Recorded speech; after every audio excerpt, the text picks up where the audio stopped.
Vamos a ver, vámonos al Salmo 100, por favor. Salmo 100. Este es un día especial, no les voy a poder dar un mensaje completo, se podría decir, porque es un sandwichito por ahí. Me parece que tenemos entre nosotros a un invitado que viene por primera vez, viene con la familia Rivera, ¿verdad? Por favor, ¿cuál es su nombre? Alan. Ajá, Alan, ¿verdad? El hermano de Eunice y de Leslie. Denle un aplauso, por favor. Yo lo conocía de vista nomás, pero hoy ya lo pude ver aquí de cerca, gracias al Señor. Bueno, vámonos, les dije el Salmo 100. A ver, hoy celebramos el Día de la Madre. Miren, sé que es una celebración que no aparece en la Biblia. Y de hecho que hay un montón de iglesias que enseñan que no hay que celebrarlo, ¿verdad? Porque fiesta pagana. Y a todo le meten fiesta pagana. ¿Qué Navidad? ¿Qué Día de la Madre? ¿Qué Día del Enamorado? ¿Qué Día del Padre? Todo fiesta pagana. Y ya les he enseñado que en la antigüedad había muchas fiestas que hacían las civilizaciones, como la romana, la griega, etcétera, etcétera. ¿Qué se hizo Jaime? Se fue. Vale, cuando venga le voy a pedir ayuda en algo. Entonces, habían un montón de celebraciones que caían casualmente en todo el año. Entonces, al fin y al cabo, las celebraciones caerían en cualquiera de las fechas que estuvieran ahí. Y esto sería algo así como decir, en los ritos de la antigüedad también cantaban. Entonces, como también cantaban, fíjate que creo que tiene activada el ahorro de batería en mi iPad. Y entonces se corta cada rato. Si me ayudas, por favor. Entonces, también cantaban. Y eso sería así como decir, pues como allá cantaban, entonces tampoco cantemos en la iglesia porque se lo hacían en fiestas paganas. No tiene sentido. Ahora, no sé si ustedes han escuchado, ¿alguien sabe por qué se celebra el Día de la Madre? ¿Qué han oído ustedes por qué se celebra el Día de la Madre? ¿Nunca se han preguntado de dónde salió? Nunca. ¿Alguien que tenga alguna idea de cuándo se empezó a celebrar el Día de la Madre o por qué se celebra en esta fecha? ¿Verdad que les metí gol? Nunca se habían preguntado eso, ¿ah? Costumbre de la Iglesia Católica hacia la Virgen María, en mucho sentido, sí y no, porque la Iglesia lo instituyó para conmemorar a la Virgen, pero era otra fecha. ¿Pero por qué en mayo? Miren esto. Resulta ser que antes se celebraban pues, fiestas a la diosa madre, que era la esposa de Zeus, ¿verdad? Y a la madre de Zeus y estos dioses de la mitología griega. Y entonces había ciertas conmemoraciones y fiestas que hacían, festivales, carnavales que hacían para esas cosas. Pero lo que ahora celebramos como el Día de la Madre es totalmente diferente a eso. Les voy a dejar una tarea. Necesito que investiguen Wikipedia, cualquier tipo de enciclopedia.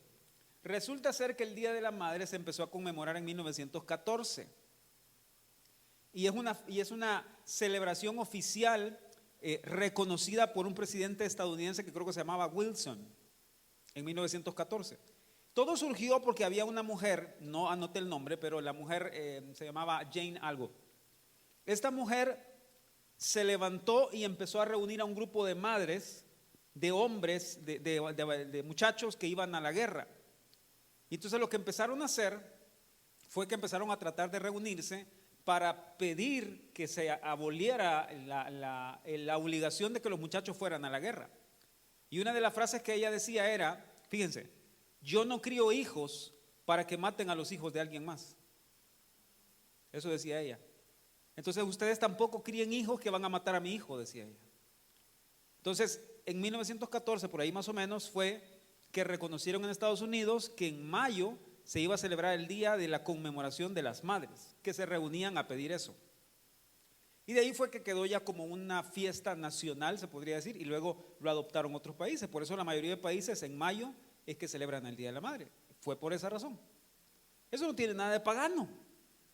Eso no tiene nada de malo que conmemoremos la importancia, porque ese fue el objetivo principal de esa fiesta en mayo. Conmemorar la importancia del papel de la mujer en la familia. Porque ellas tuvieron el valor de protestar y decir que no quiero que maten a mis hijos. Por eso se conmemora el Día de la Madre. ¿Ok? Entonces, cuando decimos celebrar el Día de las Madres, no es darles una honra más grande que Jesús, ¿verdad? O algo así. Es simplemente honrar el trabajo que hacen por sus hijos, honrar ese trabajo que día a día se dan. Lo que estamos tratando de hacer es honrarlas por su ardua labor en sus familias, en sus casas, y sé que el regalito que les damos, que rifamos o lo que sea, no es, ¿cómo se llama eso? Proporcional al trabajo que ustedes hacen, pero es una manera de bendecirles y es una manera de orar por ustedes, ¿ok? Entonces, miren, esto no está en la Biblia, pero tampoco está en conflicto con la Biblia. De hecho, iba a mencionar algunas cosas aquí. Dios en la Biblia nunca ha dejado de lado a una mujer, jamás. Al contrario, civilizaciones anteriores, como estaba hablando hace un rato, como la romana, por ejemplo, las civilizaciones romanas, ustedes sabían que habían parejas que se casaban prácticamente para procrear mamá y papá. Pero oigan esto, así era la civilización romana. Los hombres usaban a la mujer solo para procrear prácticamente, pero ellos tenían reuniones en las que prácticamente le daban total libertad en cualquier índole a sus desenfrenos. Por eso Pablo escribe en repetidas ocasiones acerca de cuidarse acerca de eso. Pero la mujer quedaba en la casa, y la mujer, lo voy a decir con mucho cuidado y respeto porque así era la historia, si ustedes leen se van a dar cuenta, la mujer era un poco más que un esclavo en la casa. Eso era la mujer. Así de duro era ese tipo de civilizaciones. La mujer era algo más que un mueble que estaba en la casa. No tenía voz, no tenía voto, no podía hacer nada en las civilizaciones antiguas. Pero luego viene la Biblia y dice, eso era más antes todavía, cuando dice honra a tu padre y a tu. La Biblia es un libro que se salió por completo de la norma de esa época, porque la mujer era relegada hacia un lado, pero la Biblia pone a las mujeres en un lugar donde nadie más las había puesto. ¿Sí? La tradición humana decía que una mujer no podía aprender de un rabino directamente. Eso es real. Ellos se habían acostumbrado a tal grado a eso, a menospreciar a las mujeres, que ustedes han leído acerca de la carta de repudio que daban en el Antiguo Testamento. Si un hombre se aburría de su esposa, ya no le gustaba, le daba carta de repudio y la mandaba por allá, y él se casaba con alguien más. Y eso el pueblo de Israel hacía eso. Y han leído la Biblia, ¿verdad? Creo que lo han leído. Cuando el Señor les dice, a causa de la dureza del corazón de ustedes, fue que eso sucedió. Porque Dios en repetidas ocasiones en la Biblia les habla a no olvidarse de la mujer de su juventud, a honrarla, a amarla. ¿De acuerdo? Pero por ahí encuentran ustedes que a los pies de Jesús había alguien aprendiendo. ¿Quién era? María. Y Jesús la quitó de ahí y le dijo, no, vete María, no, aquí no. Aquí no pueden haber mujeres, solo hombres. ¿Qué dijo él? Ella escogió la mejor parte, dijo, y la honró. ¿Y a quién fue la primera persona que se le apareció cuando se resucitó? A María Magdalena. María Magdalena fue, por así decirlo, la primera evangelista. Ella fue la que fue y contó que el maestro se había levantado. Entonces, ¿para Dios es importante la mujer? Por supuesto que sí. Y le dije a mi esposa, voy a decir esto porque lo puse en mi mensaje y estas frases se las tengo que leer. El mismo Dios de Abraham, de Isaac y de Jacob era también el mismo Dios de Sara, de Rebeca y de Raquel. Y ellas tuvieron parte tan importante en el nacimiento del linaje de Jesucristo, del linaje del Mesías, como lo tuvieron los hombres. Abraham no hubiera podido tener a Isaac sin Sara. Isaac no hubiera podido tener a Jacob sin Rebeca. Dios le da un lugar a la mujer en todas estas cosas, de una forma que nadie más se lo da. ¿Están ahí? Salmo 100, por favor.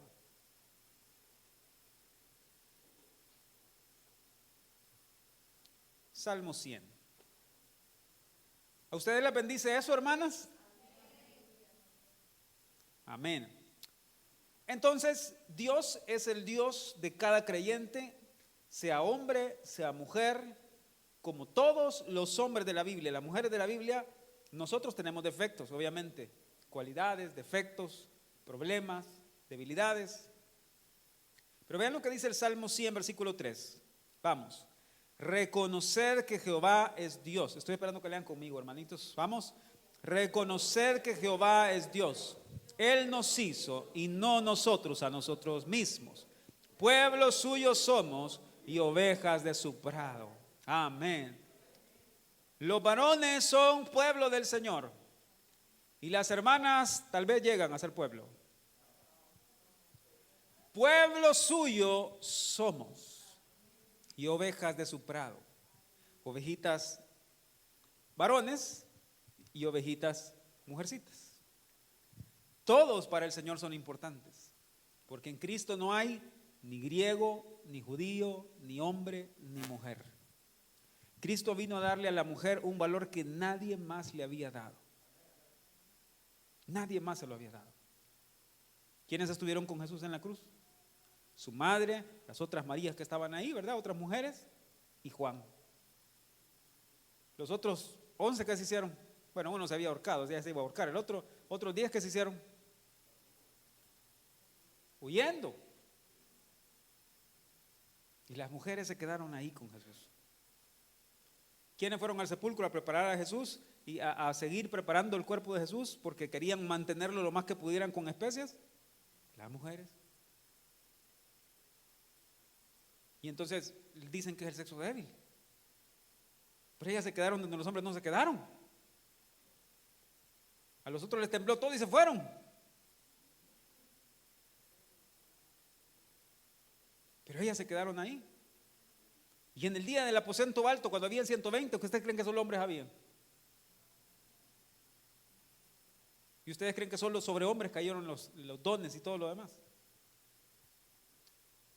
Las mujeres son muy importantes para Dios. ¿Ok? Entonces, miren esto. Voy a seguir, voy a tratar de avanzar hasta ver hasta dónde llego. Resulta ser que la mayoría de mujeres que ustedes encuentran en la Biblia, a ver, menciónenme las mujeres importantes de la Biblia. Vamos a ver si ustedes se acuerdan. Quiero ver qué tanto conocimiento tienen ustedes respecto a la historia. Vamos, menciónenme. Sara, Rebeca, Débora, ¿quién más? Ruth. ¿Perdón? María, Dorcas, Ana, Lidia, Miriam, la hermana de Moisés. Miren, por cierto, ¿saben que en la Biblia pone a Miriam al mismo nivel de Moisés en el sentido de la importancia que tenía ella en el país, como una profetisa? Obviamente Dios le da su lugar a Moisés de una forma especial, pero para Israel Miriam es una cosa impresionante, es la profetisa de ese momento, ¿verdad? ¿Quién más? Ana, Eva. Sí, Eva cuenta, seguro que sí. ¿Quién más? Betsabé. Miren, Betsabé es un caso especial, hermano, porque uno dice, miren, la hermana Betsabé entró al rey. ¿Perdón? Abigail, por supuesto que sí. Jael, así es. La hermana Betsabé entró de una forma bien extraordinaria, ¿verdad? Al redil. ¿Verdad? ¿Saben quién fue Betsabé? Fue con la que David cometió adulterio. Y uno diría, no, el Señor no le va a permitir a él. Y fue la mamá de Salomón. Entonces, ¿por qué les menciono eso? Porque si ustedes se ponen a pensar que la mayoría de personas, de mujeres importantes, eran mujeres comunes y corrientes. Y hasta cierto punto eran mujeres pobres. O sea, encuentran contadas mujeres que fueron adineradas, que tenían una posición, ¿verdad? La mayoría de ellas venía de un entorno de pobreza. Nadie mencionó a Rahab, por ejemplo. ¿Qué era Rahab? Era una prostituta. ¿Qué era Ana? Era una de las esposas del Cana, la mamá de Samuel. Muchos piensan que Penina, que era la otra esposa del Cana, bueno, yo te estoy haciendo ¿verdad? Te estoy probando qué tanto leen en la Biblia, hermano. La otra esposa del Cana, que era Penina, se cree que era una esposa esclava, era una esposa sierva, es decir, la principal era Ana, seguramente, y Penina era una esposa sierva. ¿Por qué? Porque Penina tenía hijos y menospreciaba a Ana. ¿Se acuerdan de eso? Ahora, era como decir, ajá, sí, vos sos la amada por el Cana, pero yo tengo hijos. ¿A dónde les recuerda eso a ustedes? A Sara y Agar, ¿verdad? Ah, sí, Sara, vos sos la amada, pero yo tengo hijos. Raquel, Lea, ¿me están siguiendo? Ahora hay otra mujer que nadie mencionó también ahí que es bien importante. Vamos a ver. Ruth la mencionaron. Lidia y Priscila, así es. Noemí. Pero miren, ¿qué me dicen de Ana? Ustedes saben que había otra mujer que se llamaba Ana. ¿Cómo? La viuda. Ana, la anciana viuda que vio a Jesús cuando era un bebé. ¿Y por qué la menciona la Biblia? Si le dedico un par de versículos nada más. Porque ella esperó la promesa del Mesías. Entonces se dan cuenta que la Biblia sí le da mucha importancia a eso. Pero quiero que vean lo que les estoy diciendo. De tantas mujeres importantes que les estoy mencionando, ¿cuántas de ellas tenían poder? A ver. Miren pues, Ana era una viuda que ya estaba en una edad avanzada, probablemente habrá muerto después de poco tiempo después de eso. Ruth era una extranjera, era pobre, huérfana, viuda, extranjera, ¿verdad? Rahab era una ramera. María era la madre de Cristo, ¿verdad? La madre de nuestro Señor, pero aún ella era una joven sin ninguna distinción especial, era una mujer común y corriente entre el pueblo, pobre, ¿verdad? Era de una aldea de Galilea que era insignificante, eso lo investigué. En cambio, Dios a todas ellas que eran comunes, corrientes, pobres, sin capacidad, sin poder, Dios les dio un lugar en la historia que nadie más pudo tener. ¿Qué hizo la diferencia? ¿Y por qué fueron mujeres extraordinarias? Porque siguieron al Señor, porque tuvieron un encuentro con Dios. Porque el haber conocido y haber sido tocadas por Dios fue lo que las convirtió en mujeres extraordinarias en la historia. Eso le da esperanza a usted y a mí, ¿sí o no? Porque yo soy un hombre común y corriente, con defectos, debilidades, soy pobre, no soy de apellido Gates, ni apellido Slim, ni apellido otra cosa, iba a decir me iba a meter en problema, pero no, iba a decir otra cosa. No soy de ningún sobreapellido. Pero sé que si Dios me toca puede hacer algo conmigo. Sé que si Dios está en mi vida puede hacer algo conmigo y con mi familia y con mi descendencia y con todo lo que pasa a mi alrededor. Pero el secreto está en cómo dejamos que Dios haga algo en nosotros. ¿Están ahí? Hermanos, pregunta, ¿cuántos están dispuestos a dejar que Dios haga algo con ustedes?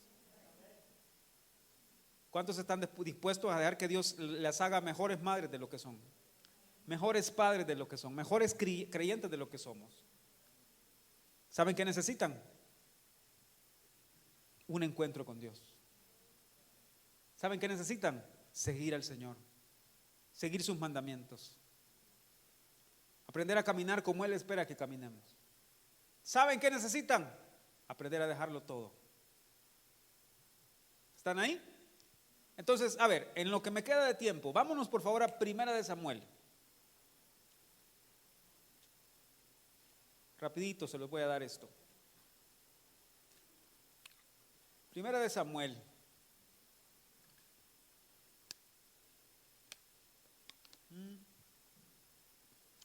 Como yo sé que mis queridos hijos de Casa de Misericordia son muy buenos estudiantes, ¿verdad? Yo lo sé. Yo sé que leen su Biblia todos los días. Yo sé que la estudian, yo sé que meditan en ella, yo sé que conocen la historia de la Biblia, ¿verdad? Así son los hijos de Casa de Misericordia. Yo lo creo, yo lo sé. No es negación, es simplemente los estoy animando a que lean su Biblia, ¿verdad? No voy a leer todo el capítulo porque quería contarles acerca de Ana, el nacimiento de Samuel, el cántico de Ana, etcétera, etcétera. Pero no me voy a ir leyendo 2 capítulos enteros de la Biblia, ustedes los tienen que leer en su casa, ¿ok? Entonces, comencemos. Vamos a ver. Esta mujer que se llamaba Ana tenía un esposo que se llamaba ¿cómo? ¿Cómo? Elcana. El esposo del Cana tenía otra esposa, vuelvo y repito, algunos estudiosos piensan que era otra esposa que era sierva, o sea, no tenía la misma condición que Ana. Probablemente Ana era la amada, por eso digo, por eso ella se burlaba de Ana. Y el Cana amaba a su esposa, ¿verdad? Entonces, tenía una esposa que se llamaba Penina. Penina tenía hijos y Ana no tenía hijos. Y Penina le amargaba la vida a Ana porque ella tenía hijos y Ana no. Ahora, dicho sea de paso, digo, no creo que vayan a pensar, por favor, que la Biblia avala y permite la poligamia. ¿Ya? La Biblia no avala ni permite la poligamia, ni Dios tampoco. Eso no fue el diseño de Dios. El diseño de Dios fue: dejarás el hombre a su padre y a su madre y se unirá a su mujer y serán una sola carne. Por lo tanto, donde había poligamia había problemas. ¿Sí? Sigamos. Entonces, ¿qué pasaba con Ana? ¿Qué problema tenía Ana, hermanos? Era estéril, ¿ok? ¿Qué otro problema tenía? Ajá, estaba enojada. ¿Qué más? ¿A qué se enfrentaba Ana? Se enfrentaba contra su esterilidad, ¿de acuerdo? Factores, digamos, que le afectaban, que eran un obstáculo para ella. Amargura. ¿Perdón? Menosprecio. ¿Qué más? Todo eso que me dicen, el menosprecio y todo eso que tenía, ¿quién lo provocaba? Penina. Entonces, Penina, ¿qué era de Ana? Enemigos en el sentido no que ella buscara pleito con ellos, sino que ellos la querían destruir, se podría decir, ¿verdad? Hacer sentir mal. Y toda esta cosa del menosprecio, toda esta cosa de lo que sentía, ¿verdad? La amargura, todo eso se convirtió en enemigos de Ana. ¿Sí? Entonces miren, este mensaje les quería hablar de muchas cosas, pero el tiempo no me lo va a permitir. A ver, ¿qué hizo Ana después de esto? Esto es oración. Ana hizo oración, intercesión. Ana hizo un voto. ¿Sí? ¿Cuál fue el voto de Ana? Muy bien, que iba a entregar a su hijo, así es. Espérenme, voy a arreglar esto aquí. Ahí está. Hizo un voto. Pues ¿saben qué? No se enfrentó solamente con el enemigo de Penina. ¿Saben con quién se enfrentó? Sí, con la acusación de Elí. Porque ¿qué dijo Elí? Que estaba borracha de tanto que estaba orando así, ¿verdad? Digiere tu mosto.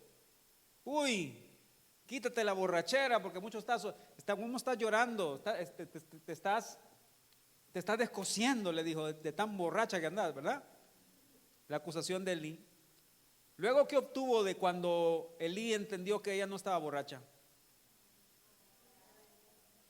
La profecía que le dijo Elí. Le dijo: vete en paz y recibe como pides, ¿verdad? Entonces vamos a poner aquí la bendición de Elí. ¿Sí? Luego en el capítulo 2, ¿qué encuentran? El canto de Ana. Muy bien. Tengo que arreglar más pequeño todavía. Espero que lo vean ahí. Y el último peldaño, y esto lo enseñó la hermana Hicks, por cierto, hace muchos años. ¿Cuál fue el último peldaño del cumplimiento de esta escalera de 8 grados, digamos? Pues dio a luz al niño, tuvo un canto que es precioso. Lean 1 Samuel 1 y 2 y lo van a encontrar. Pero, en última instancia, ¿qué fue lo que ella hizo? Entregar la promesa o entregar su milagro. ¿Sí? Entonces, miren,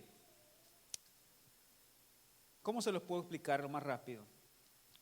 Aquí son peldaños, es una escalera que Ana tenía que comenzar a subir. Se enfrentó con todas estas cosas. Primero con que era estéril, luego con los enemigos, ¿verdad? De Penina y todas esas cosas. Luego ella tuvo que hacer una oración, una intercesión palal. Otro día les voy a explicar eso. Eso es derramarse delante del Señor, ¿verdad? Dejarle al Señor todas nuestras cargas, todas nuestras peticiones y todo lo que sentimos y queremos al Señor.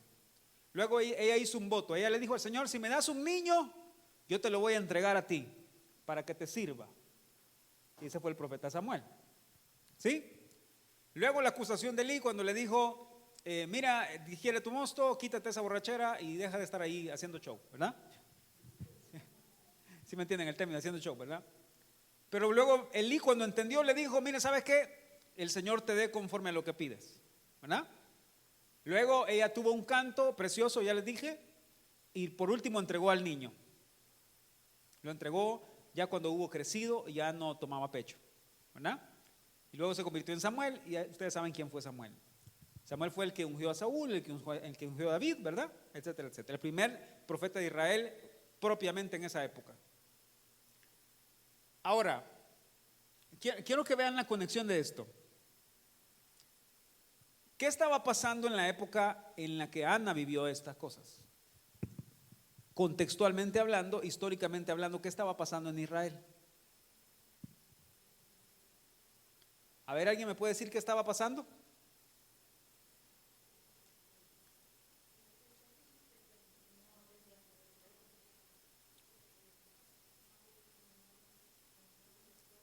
No había comunión con Dios. Vaya, para que se ubiquen, el libro de Samuel está siguiente al libro de Ruth, ¿verdad? En la Biblia. Y esta época era la época de los jueces.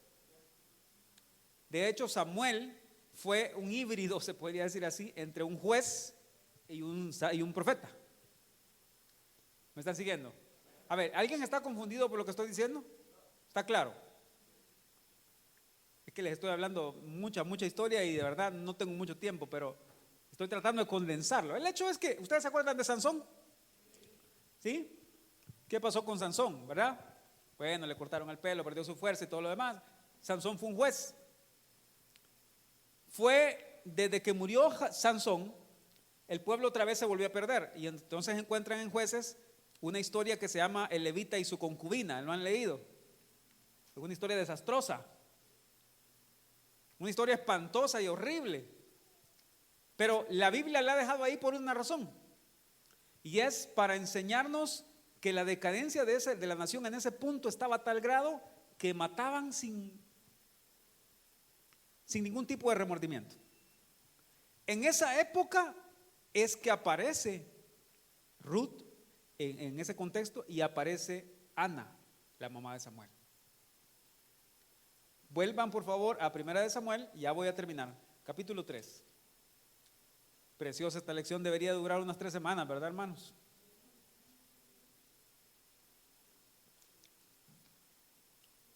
¿Quieren ver cómo estaba la nación en ese momento? ¿Y por qué el Señor levanta a esta mujer y la pone como ejemplo para nosotros?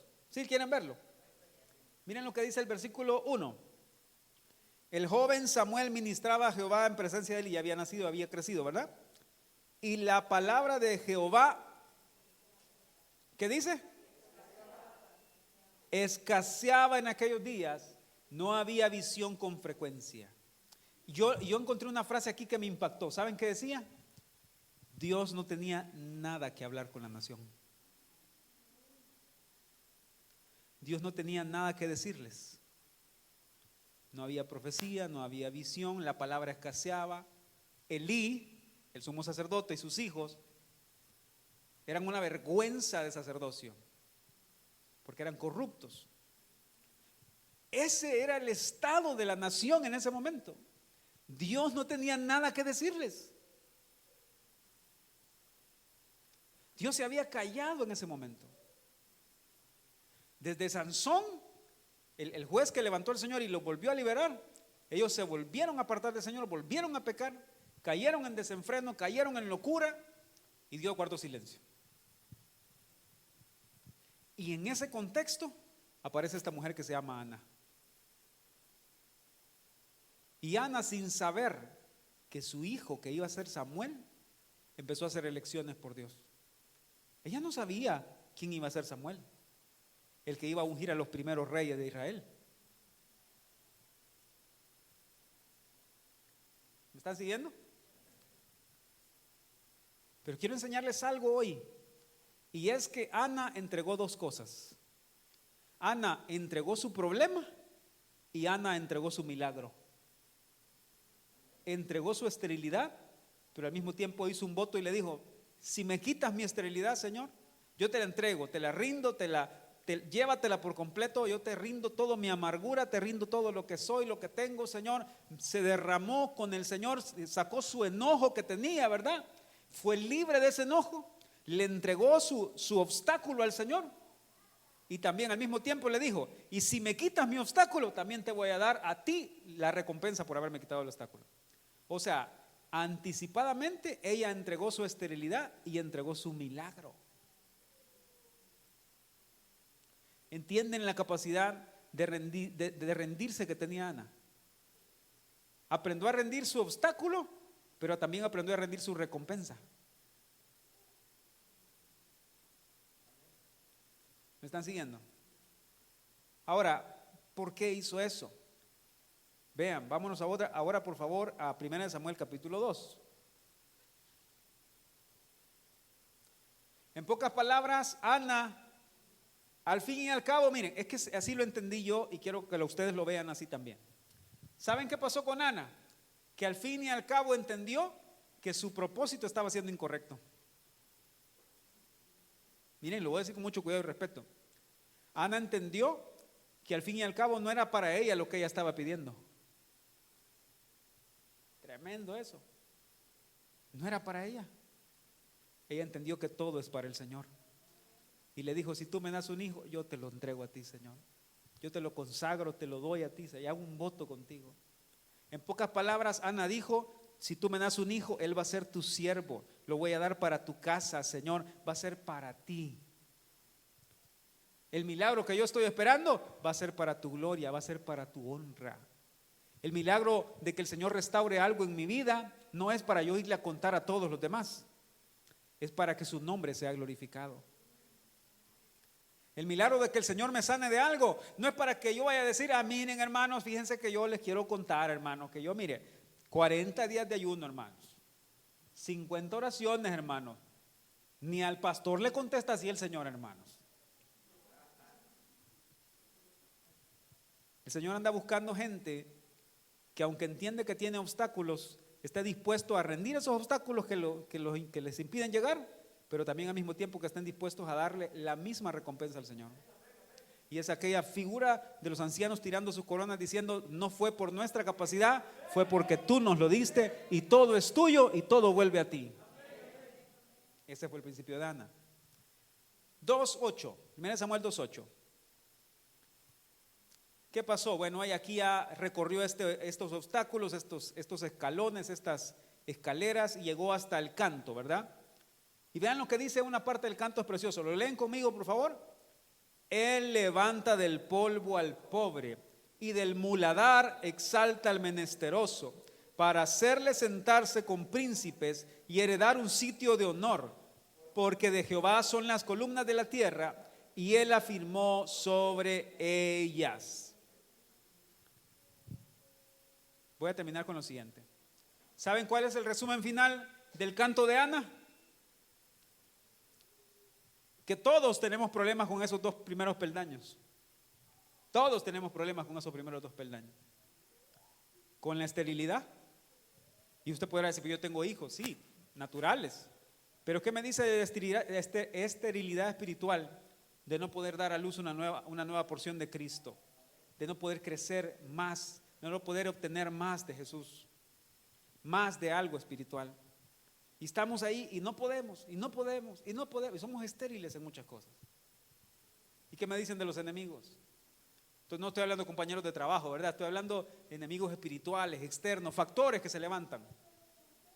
Siempre van a haber obstáculos.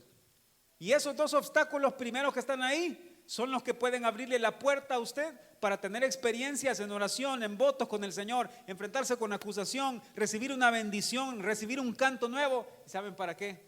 Para al final entregar al hijo varón en el templo. Ustedes nunca lo habían visto así, yo tampoco, hermano. Yo cuando lo vi dije: Señor, dar a luz al hijo varón o entregar al hijo varón significa que Cristo sea formado en nosotros.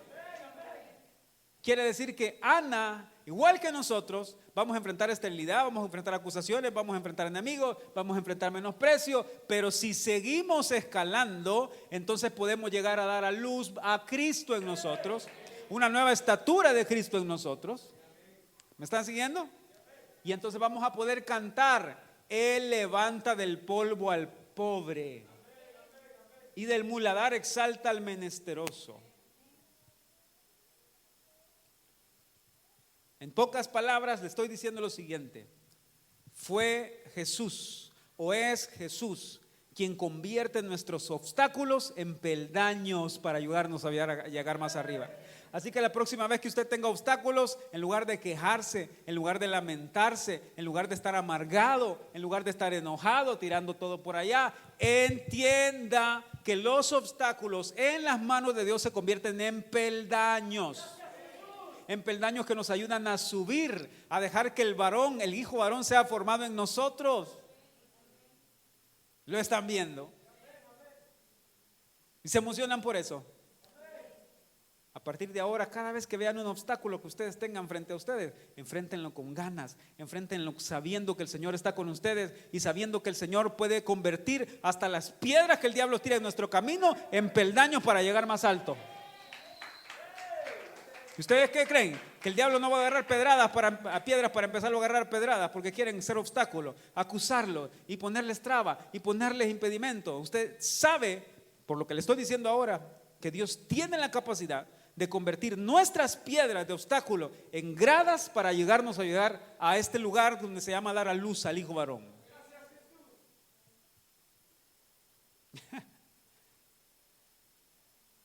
Y este es el mensaje del Día de las Madres. Ana fue una tremenda mamá para el Señor, del Señor, mejor dicho. Dio a luz un hijo, lo entregó y ella ni sabía que su hijo iba a ungir a Saúl, a ungir a David y que iba a ser el profeta más grande de su época. Fue Samuel quien empezó a desarrollar una escuela de profetas ahí en ese tiempo. Y Ana no lo sabía. Ana lo único que dijo fue: yo te entrego todo esto, Señor. Y probablemente ella habrá muerto y nunca habrá visto todo lo que su hijo iba a hacer. Y miren, y saben que es bien interesante. Hablamos de Rahab, de Ruth, y todas están en la genealogía de Jesús, ¿verdad? Pero Ana no.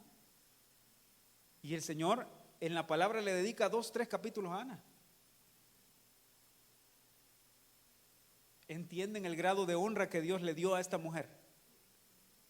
Que sin formar parte de la genealogía de Jesucristo, de la ascendencia de Jesús, la Biblia le dedica tanto espacio a ella o tanto tiempo a ella que hasta registra su canto y su historia. Pero eso es porque es un mapa para usted y para mí. Vamos a enfrentar obstáculos, vamos a enfrentar menosprecio, vamos a enfrentar esterilidad, vamos a enfrentar enemigos, vamos a enfrentar acusaciones. Pero todo es parte de la soberanía del Señor, poniéndonos obstáculos que se pueden convertir en peldaños para llegar hasta arriba. ¿Cuántos tienen obstáculos? Levánteme su mano. Y aquí podrá decir: mire, pastor, mi único obstáculo soy yo mismo, pastor. Pues a usted mismo lo va a usar el Señor para hacer un peldaño para llegar hasta arriba. Y cuando llegue ahí arriba le va a decir: gracias, Señor, porque me hiciste tan difícil, Señor. Me diste un carácter tan duro, me hiciste terco, me hiciste necio. Yo te doy gracias, Señor, porque si no me hubieras hecho así, yo no hubiera entendido nunca que te necesitaba, que yo no podía sin ti y que yo sin ti no era nada. Así que hasta por eso tiene que darle gracias a Dios. Señor, gracias por haberme hecho tan temeroso, Señor. Yo te doy gracias por hacerme tan temeroso, porque por ser temeroso me estás enseñando que tú me cuidas y tú me guardas. Y eso es lo que Dios hace: convertir los obstáculos en peldaños para llegar hasta arriba. Amén. ¿Hemos aprendido algo? Démosle un aplauso al Señor, por favor.